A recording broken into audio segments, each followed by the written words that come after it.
Welcome into CHGO Tavern Style, presented by Salerno's Pizza. Head over to the Grand Ave location and call 312-666-3444 to make a reservation today. I'm Sean Anderson of CHGO White Sox. Hi, Sean. Hi, Jay. I'm Jay Zawaski from CHGO Blackhawks. And we are going to be talking today who had a bigger fall from grace, Kris Bryant or Derrick Rose. Both former MVPs. Yep. Both beloved Chicago icons. One obviously from Chicago, Kris Bryant from somewhere else. I mean, Vegas? Take your best guess. I don't know. Yeah, Vegas. Sure. Yeah, he's a Nevada lad. Yeah. I mean, I guess he went to the same high school as Greg Maddux, but I'm just going to pretend like I don't know. Yeah. Who had a bigger fall from grace? Both won MVPs. Obviously, Bryant won a World Series. Does that push him over the edge that, like, hey, I have a ring, I have no worries? I think the crazy thing is with Bryant was how quick it was. And both Rose and Bryant have the injury, what do you want to call it? Like the asterisk.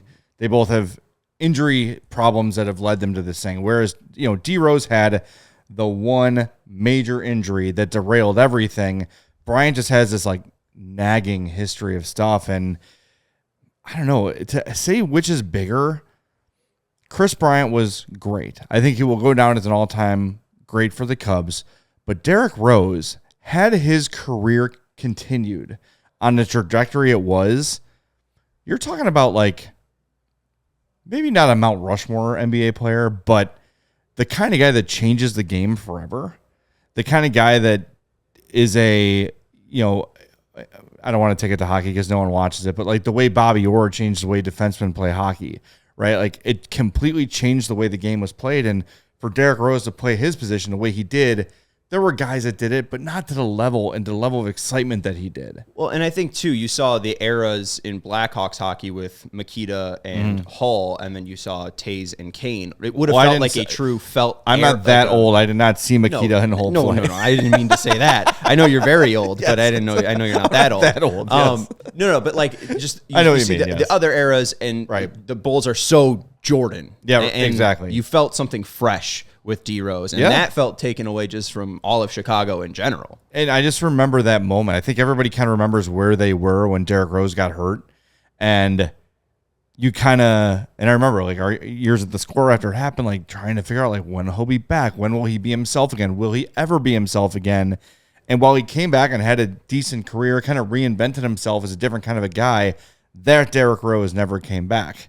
Can Kris Bryant return to the form he was with the Cubs? I don't know. And one thing I think we've learned about Kris Bryant from his time here to now is the mental part of the game with him. And he is a sensitive individual. And I'm not criticizing it at all. He's open about it. He talks about it. But setbacks impact him. Hearing boos impacts him. And I think the way he talks about his departure and the way he just kind of like, well, I guess I'm signing with the Rockies. There's like a naivety about him a little bit too. So I don't know.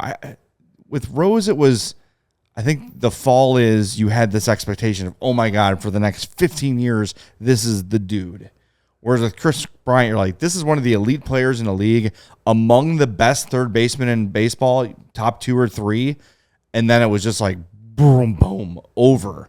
And man, I think I just have to say, if I'm choosing between the two, I have way more invested in the Cubs than the Bulls, but from what could have been to what was, I think Derrick Rose is a bigger fall. I think we have to figure out like what fall from grace means, just because True. I think the gracefulness of D Rose's late career. I mean, he became like a 6-man of the year potential winner. I don't even know, he might have actually won one in Memphis or New York. I might be off on that, but I mean, Kris has just been horrible. I think he's missed like 236 games with Colorado, and the local news is saying that he's one of the biggest bank robbers in all of history. The 6th largest bank robbery with his $25 million guaranteed. Stop by Salerno's on tap, located at 1201 West Grand in Chicago's Westtown, and enjoy their tavern-style pizza and ice-cold beer. Whether you're headed to the game, watching on their big screen TVs, or watching from home, they've got you covered. Go to Salerno'sPizza.com or call 312-666-3444. Mention CHGO and get half off your pizza. Head to Salerno's Pizza or call 312-666-3444 for more information. Again, mention CHGO and to get half off your pizza. Try the wings. Try the wings? Mm-hmm. Good Very wings. good. Yep. Is it just one sauce type? Or no, they got barbecue, buffalo, all kinds. Did you like Buffalo I liked best? all of them. Okay. They're big, intermediate, or delicious. Like me. I'm a big buffalo guy. Me too. I feel like that's just true to I'm the not point. a big barbecue wing guy, but we had them here, and I tried them, and they were quite good. But buffalo. A little spice to the barbecue. I agree. Yeah. Fall from grace, though. Like, Kris Bryant, untouchable in Chicago in 2016. And then, obviously leaving Chicago, it's just been so steep. Is that steepness kind of, and then now you see the doldrums that he is in with his mental health. Like, it seems like D Rose kind of was able to bounce back a little bit. Yeah. Like, does that help that fall from grace? I think it does help Rose's case in that way because he was able to sort of reinvent and find a new way to become an effective player. And look, comparing to sports is different, right? Like Kris Bryant can't just go like, well, I'm going to become a defensive specialist third baseman. Like, it doesn't really work that way. If you're not producing offensively, you're pretty much useless. I mean, of course there's exceptions, but for what he's being paid, I will say this though, both guys have Chicago behind them.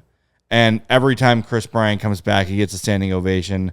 I'm sure it's the same for Derrick Rose when he's in town to play the Bulls. So at least locally, they still have the love. But yeah, I look at Kris Bryant, and if you told me, well, 8 years ago, that in 2024, Kris Bryant's going to be one of the worst contracts in baseball and a massive bust and never playing, I think that would shock me because he seemed like a guy who was going to be great for a long time. Like, holy crap, I'm losing the name. Evan Longoria. Like somebody like that who just like, he's going to play forever. He's going to be effective forever. And then he's going to have a great Hall of Fame career. And probably because these guys were Golden Spikes winners. They're both from Vegas. It just seemed like he was a right-handed Bryce Harper in a way. Yeah. Like, he's just molded to be a baseball player. And it's just completely fallen off. I do think Bryant is more likely to come back to Chicago. I think especially with the toughness of Colorado, if after this contract he's still interested in playing baseball and isn't producing, I still think the Cubs would be like, yeah, we'll bring you back on a minor league deal like the Blue Jays did with Joey Votto. Yeah, hey, if you still want to play, maybe that coming back to Chicago would revitalize him. It seems like D Rose kind of wants to get away from that. Like I'm just more than a Chicago's own player. Well, I think playing for your hometown, well, fans love it. I think for players it can be a stressor. It's an extra added layer of something to be aware of, and you don't want to let the city down by being bad. So you add that extra weight on your shoulders to the whole thing. And yeah, it does seem like, I feel like there's been whispers about Rose coming back, but then it never really materializes, and there have been opportunities that have been passed. I just, the way the Cubs operate though, and I kind of like this about them is it's not sentimental.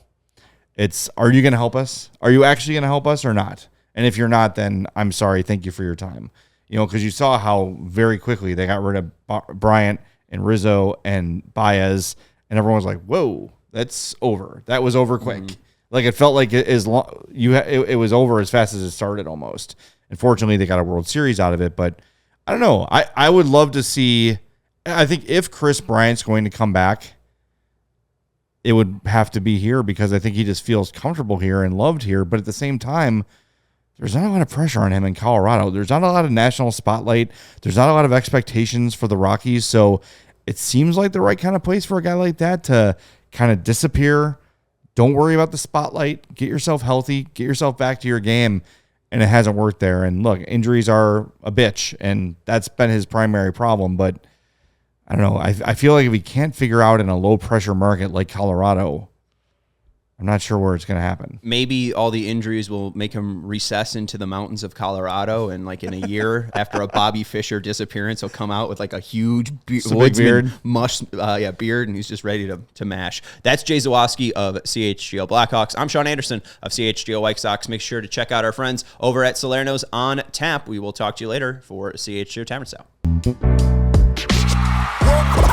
We all silly like the mayor.